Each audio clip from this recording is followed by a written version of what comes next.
Many amateur players just push with a fixed racket angle and their forearm. The correct way is to keep your elbow and upper arm stable, and use the racket tip to point push sideways and down to generate spin. Alright, today we're going to cover the push. When pushing, you first need to master the rhythm for both topspin and backspin balls. You must distinguish the ideal contact point for a push versus a flick. A common reason for errors is rushing the contact point. If you're too eager and contact the ball too early on a push, you'll likely hit it into the net. When pushing, it is better to contact the ball during the early stage of its descent rather than rushing the timing. Because the more you rush the contact, the more errors you'll make.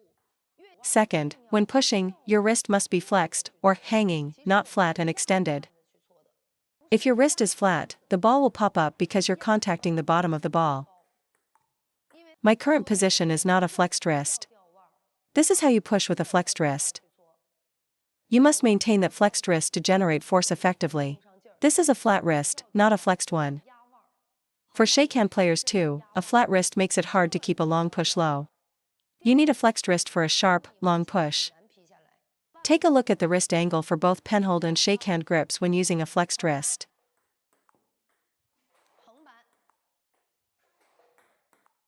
The racket head moves forward and down.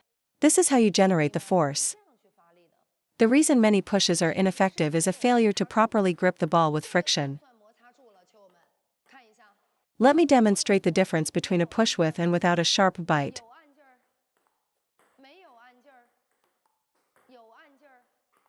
For amateur players, the push is even more crucial than the loop because of its high frequency in rallies. You're not applying any snap. I'm using a burst of acceleration at contact.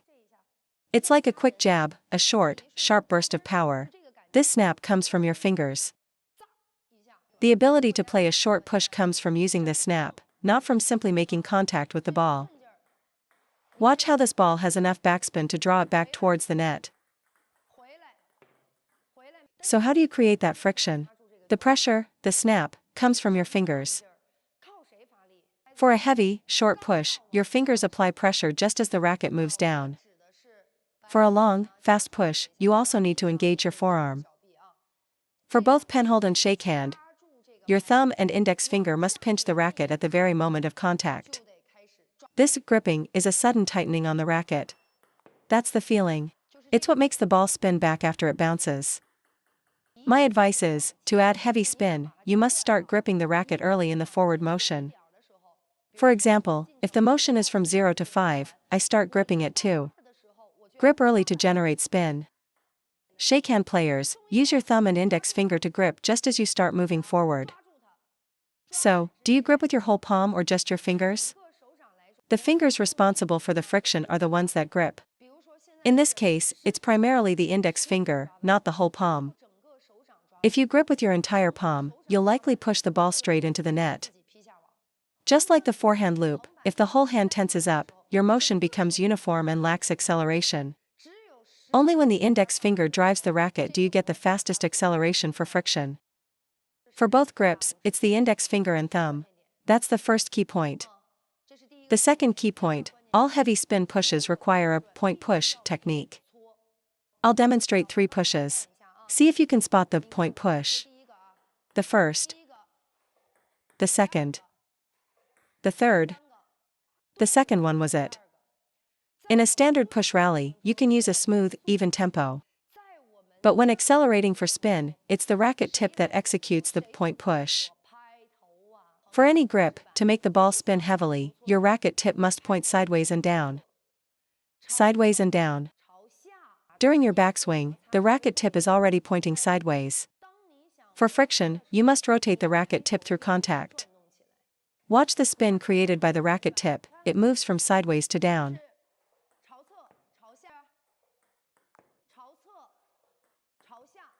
This is a common problem for amateur players in their regular push. You're just pushing with a fixed racket angle and your forearm. The correct way is to keep your elbow and upper arm stable, and use the racket tip to point push sideways and down to generate spin. Now let's talk about the forehand push. Here are the common issues for amateur players. The students I've taught either push like this or like that. Either the forearm is stiff and they just flick their wrist sideways, or they take a backswing and use the combined force to push the ball. There are several types of forehand pushes. Pushing downwards creates backspin. If I push sideways, that creates sidespin to the left. And pushing this way creates sidespin to the right. This is essentially just serving short with sidespin, similar to a pendulum or hook serve. You're all pushing too rigidly, always trying to force a long, fast push. That requires a lot of skill to control. When pushing, don't let your wrist wobble. As you come forward, don't just flick your wrist sideways. Open up your forearm and elbow, and direct your force forward and down.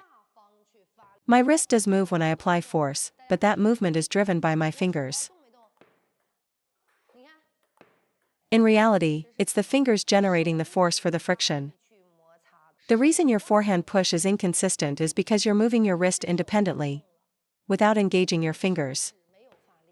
It's exactly the same principle as looping. You're trying to brush with a loose wrist, whereas I'm using my fingers to guide my wrist. The push is the same, use your fingers to drive the wrist for friction. If your wrist is flopping around, your contact will be weak and you won't grip the ball. All wrist action should be initiated by the fingers.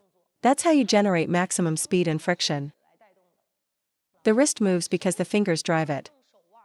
This creates acceleration and allows you to grip the ball sharply at contact. The second key point for the forehand push, the direction of force is forward and downward. So why do you hit the net when moving forward and down? It's not because of the spin, it's because you're stopping your stroke too soon. You stop too early, your forearm doesn't follow through. You just need to add more forearm motion. When receiving serve, you're stopping too early. Follow through with the forearm. You stop too early, releasing pressure right at contact. Drive your arm, racket head, and forearm forward, and the ball will clear the net. Third key point. If you want to keep the push low, but you contact the ball from underneath, the second bounce will be high. But when you contact the ball from behind, your push will stay low and bite into the table. To execute a sharp, low push, I have to raise my hand to the ball's height. If you push from under the ball, the more spin and power you add, the more likely the ball will go long. You must adjust your hand height to match the ball's height. Always contact the ball from behind, not from underneath. Otherwise, you'll never be able to generate proper spin. Fourth point, for the forehand push, you must use the web of your hand to apply pressure. Use the web of your hand to support the racket and drive it forward and down to slice the ball. Apply force like this. Your push lacks spin because you're not properly supporting the racket with the web of your hand. Penhold players also need to secure the racket this way. For the side push, the web of the hand doesn't play a significant role. But for a long push, the support from the web of your hand is crucial. You must keep it firm. When executing a long push, regardless of grip, you must make sure the web of your hand is providing solid support. Try this with both grips and see if it works. Notice if your ball is faster and has more spin. Of course, you still need to use your fingers to generate force, this doesn't change that.